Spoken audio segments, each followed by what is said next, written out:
these locations are some of the scariest on the planet.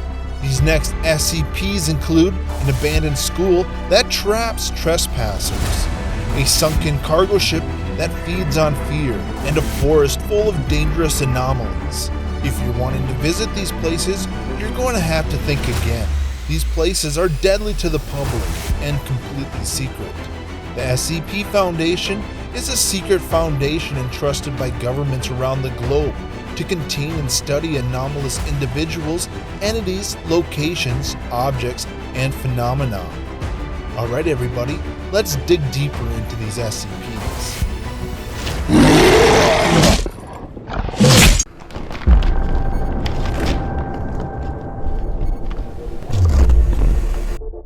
SCP-026, Object Class Euclid, also known as After School Retention. 026 is a 3-story public school building built in the 1800s. It has 2 wings connected to a central foyer. It was declared condemned after it was found that the floor plan didn't match up to the building's blueprints. It came to the Foundation's attention after several disappearances in the area were linked to the visits of the abandoned building. There is considerable graffiti on the interior walls of the school. Most appear typical, including gang signs, names, and street art. However, their graffiti fades and reappears, changing location. Writing on chalkboards and bulletin boards change in a similar fashion. Subjects typically found range from the standard school subjects, mathematics, literature, and biology, to more historic subjects such as quantum entanglement and eugenics. One researcher reported one board detailing information about another SCP, but photographic evidence showed only a blank slate. The phrase, "the children used to sing," has appeared multiple times in various places throughout the building, but there is currently no explanation for its significance. A number of unconscious subjects have been found in the building, mostly of high school age, ranging from 12 to 18. They are dressed in accordance to the school's dress code, circa 1890. Several have been identified as former students of the school who disappeared after the school shut down, in at least one case more than 10 years after the closure. It is currently unknown how they were transported back into 026. All attempts to wake the subjects while inside the building have failed. On being removed from the grounds of 026, the subjects wake abruptly. They experience a period of confusion before dying from extremely rapid dehydration, followed by advanced decomposition. No useful intelligence has been recovered from the subjects to date. The inability to wake subjects extends to those who fall asleep on the grounds of 026, though the rapid dehydration only seems to affect those who have been found on the grounds of the school. During a routine security check of SCP-026, Agent Malik was found unconscious by his partner, Agent Jones, in the main foyer. Initial attempts at rousing Agent Malik were ineffective, so he was moved for transportation to an undisclosed site. Upon leaving the grounds of 026, he woke abruptly in a state of agitation. When questioned, he revealed that he had been dreaming of a classroom setting. This dream has been consistent throughout all subjects who have fallen asleep within the grounds of 026. 026 is to remain securely locked and boarded up at all times when there is no research going on. Alarms are set to alert the Foundation in case of entry by civilians or other agencies. Do you see that? Go! Go, go, go, go, go! SCP-455, also known as the Cargo Ship. Object Class Euclid. SCP-455 is a large cargo ship currently run aground on the southern coast of Chile. Most of its structure is underwater and badly damaged, with rust coating 85 to 90% of all its surfaces. Internal structure appears to be significantly larger than external dimensions and is not flooded despite large holes visible on the outer hull. Internal structure appears to be a random assembly of rooms, halls, and structures.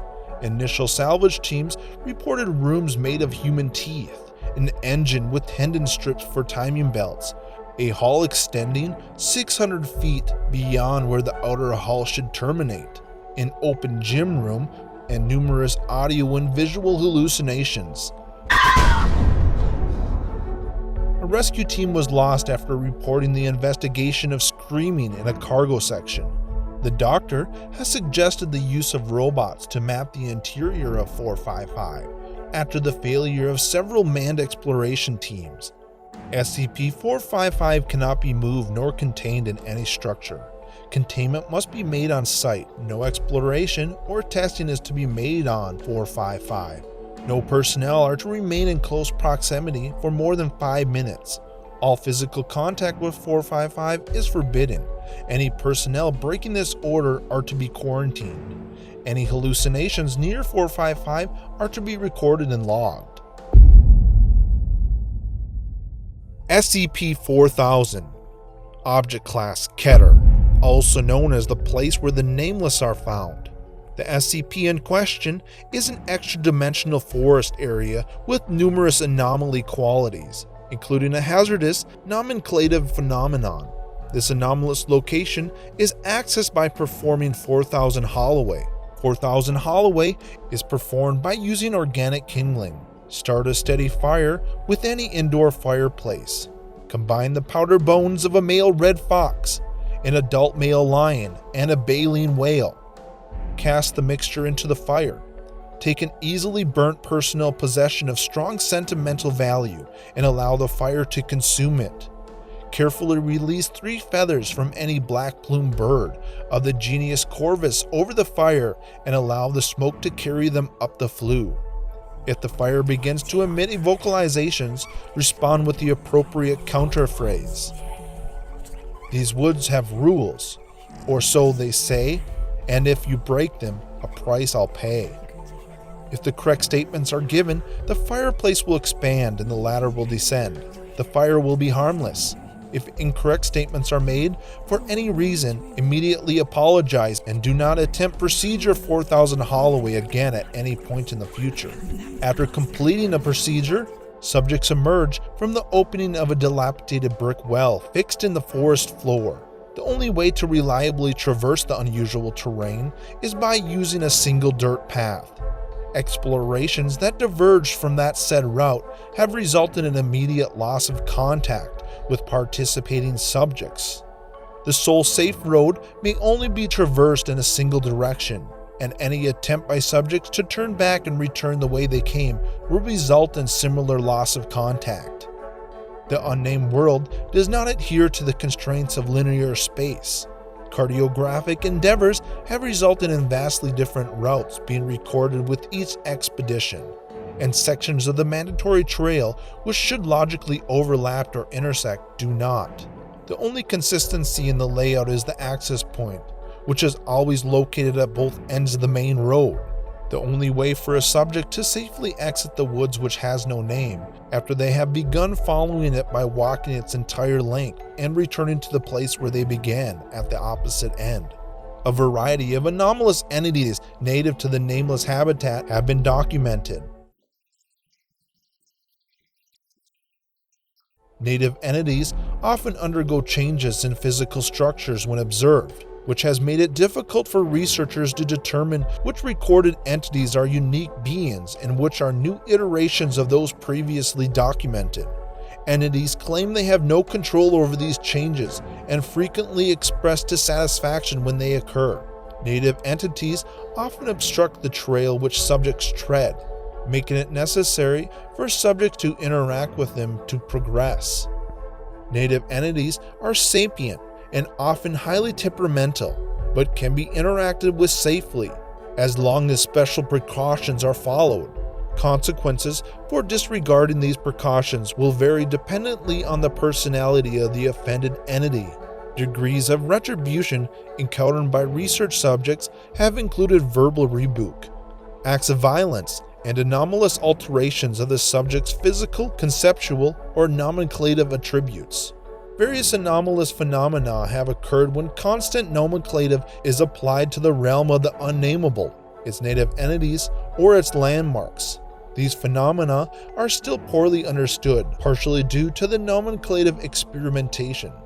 Documented nomenclative phenomena have included episodic cluster headaches among subjects exposed to affected nomenclature, visual and auditory hallucinations among exposed subjects, usually involving environments of entities described by the nomenclature. Gustatory hallucinations have been reported in small subset of cases. The development of biological components in non-biological mediums where nomenclative is written or recorded. The development of non-human physical characteristics among exposed subjects, such as feathers and pollen sacs.